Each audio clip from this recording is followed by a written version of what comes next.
Hi, in this video I'm going to show how to build a magician robot using WitBlox Robotics Kit.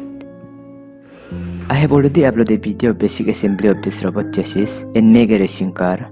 If you have not watched the video, please do check out in I button or description. Now let's make a magician robot. First of all, disconnect motor driver blocks and power blocks. You will need dark blocks for making a magician robot.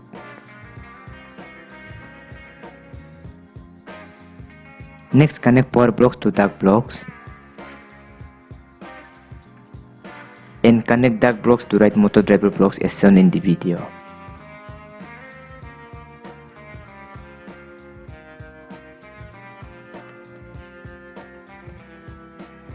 Attach them with the help of double tap.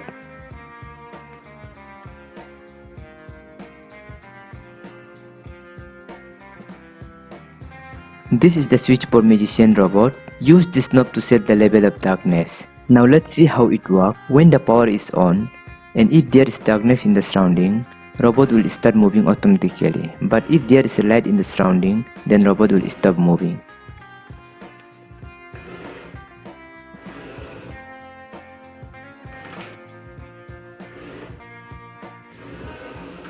That's it. Thank you for watching and stay tuned for more updates.